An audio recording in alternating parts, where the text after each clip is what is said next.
যেদিন আমি চলে আসবো এটা হচ্ছে তার আগের দিন নানুদের বাসায় সন্ধ্যাবেলা যাই। যদিও হাতে একদমই সময় ছিল না, তারপরও ছোট মামির অনেক জোরাজোরিতে আসছি আর এসে দেখি এখানে মামি আমার জন্য একটা কেক মেক করছে। আর এই কেকটা হচ্ছে আর কি আমার জন্য বানানো হয়েছে। তো কেকটা দেখে আমি পুরা খুশিতে কান্না করে দিছি তখন। এত বেশি খারাপ লাগছিল, বারবার এটাই মনে হচ্ছিল যে হাতে মাত্র আর একটা দিন সময়। তারপর আমার বাকি যত কাজিন, আমার ভাগিনা, আমরা সবাই মিলে একসাথে বসে তারপর কেকটা কাটি। আর এখানে বাচ্চারা সবাই দৌড়াদৌড়ি করছিল। আসলে আমার সবচেয়ে বেশি ভালো সময় কাটে হচ্ছে বাচ্চাদের সাথে। আর বাচ্চারা আমাকে এত বেশি পছন্দ করে যে আমি সবার সাথে অনেক সুন্দর করে মিশে যেতে পারি। ওদের সাথে কিন্তু আমার এখনো পর্যন্ত ঝগড়া লাগে। তারপর মামি কেকটা রেডি করা হয় আর এখানে আমরা সবাই মিলে কেক কাটছিলাম। নানুকে জোর করে টেনে নিয়ে আসছি আমার সাথে বসালাম। সত্যি মামির কেকটা অনেক বেশি মজার ছিল। আমার সবচেয়ে বড় পাওয়া হচ্ছে মামি এতটা এফোর্ট দিয়ে এত কষ্ট করে আমার ছোট ভাইকে সাথে করে নিয়ে যে কেকটা মেক করছে আমার জন্য।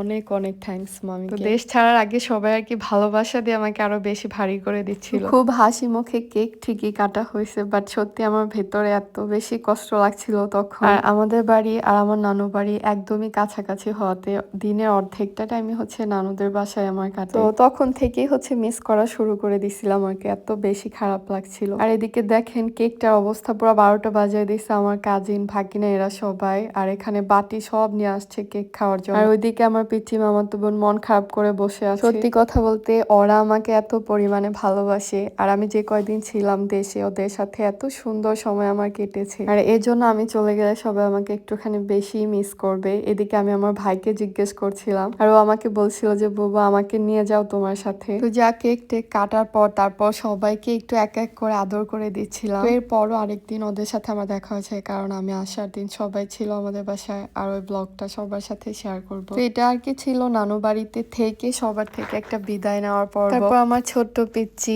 সবগুলা বোনকে আদর করে দিলাম, আমার কিউট পাখিগুলা সব। ক্যামেরার বাইরে তো অনেকেই ছিল। এই যে শেষবারের মতো সবাইকে আর কি বিদায় দিচ্ছি। আর বড় মামি, ছোট মামি, নানু এরা সবাই গেটের বাইরে দাঁড়ানো ছিল। তো জানি না আবার আল্লাহ কত বছর পর ফিরায়। এই ছিল ছোট্ট একটা ভিডিও।